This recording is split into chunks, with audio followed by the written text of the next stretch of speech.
Imagine waking up tomorrow and discovering that money has completely disappeared.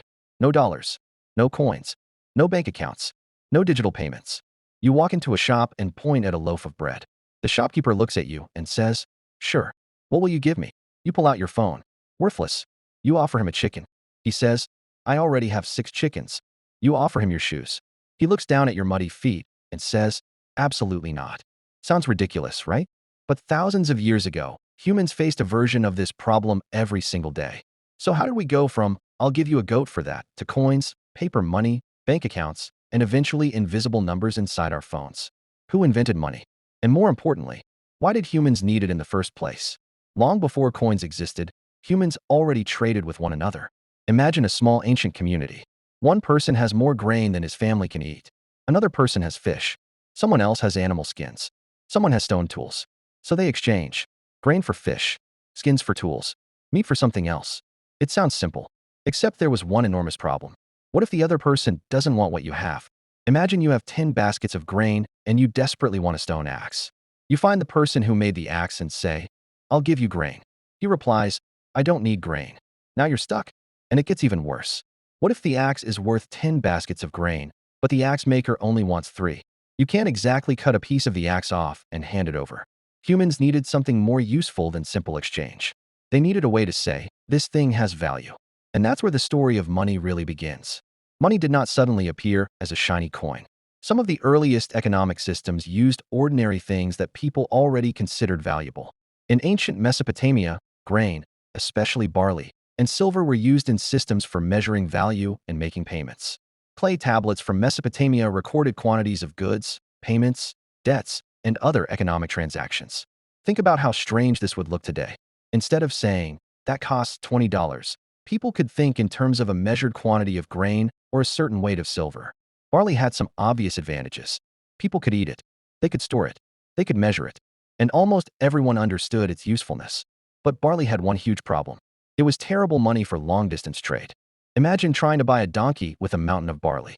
You would have to carry it, protect it, store it, and hope it didn't get eaten by rats. So humans needed something better. And the real breakthrough wasn't simply choosing one particular object as money. The breakthrough was measurement. If people agreed that a certain amount of silver represented a certain value, trade became much easier. Ancient Mesopotamian societies used standardized weights to measure valuable goods. Now imagine 2 traders. One has grain, the other has silver. They don't have to spend hours arguing about whose goods are worth more. They can weigh them, measure them, record the amount, and make an agreement. Humans had created something incredibly powerful, a common language of value. And that changed everything. But here's something most people don't realize. Money wasn't only something you could hold. It could also exist as a record. Ancient scribes wrote transactions onto clay tablets. They recorded grain, silver, debts, payments, and property. Thousands of years ago, humans were already using writing to keep track of economic obligations. Think about the psychological change this created. Before written records, if you owed someone something, you had to remember it. Now someone could literally write it down. You could owe silver today and repay it later. That meant humans had discovered something even more powerful than physical money: credit, a promise that could survive longer than the moment in which it was made. And once humans could record debts, economies could become much larger. But there was still another problem: trust. Suppose I give you a piece of silver. How do you know how much it is really worth? What if I secretly remove some of the metal? What if every trader uses a different weight? What if someone simply lies? Humans needed a way to make money trustworthy. And eventually, a brilliant idea appeared. What if the value could be marked directly onto the metal itself? Instead of carrying random pieces of metal and weighing them every time, societies could create standardized pieces. And this is where coins enter the story. Around the end of the 7th century BCE, standardized coins began appearing in Lydia, in western Anatolia, in what is now Turkey. Some of these early coins were made from electrum, a natural mixture of gold and silver. But these weren't simply random pieces of metal. They carried official markings. Those markings essentially told people that the piece had been tested, accepted, and produced according to a recognized standard. Suddenly, traders didn't need to bring their own scales every time they wanted to make a transaction. They could count standardized pieces. That was revolutionary, because now money wasn't just valuable because of the metal itself. It was valuable because people trusted the system behind it. And once money became easier to use, human societies began changing rapidly. Merchants could travel farther. Workers could be paid. Taxes could be collected. Governments could organize larger economies. Rulers could put their authority directly onto money. Lydia became famous for its coinage, and later King Croesus became associated with standardized gold and silver coins. But humans didn't stop there. Metal coins were useful, but they weren't always convenient. So societies developed other forms of money. Paper money, banknotes, checks, bank accounts, and eventually, electronic money. Today, most of the money you think you own isn't sitting inside your wallet. It's numbers stored inside financial systems. You tap your phone, a number changes, and somehow, you just bought a pizza. So who actually invented money?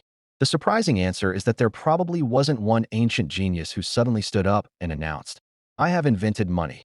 Money evolved gradually. Humans needed better ways to trade. Then they needed ways to measure value.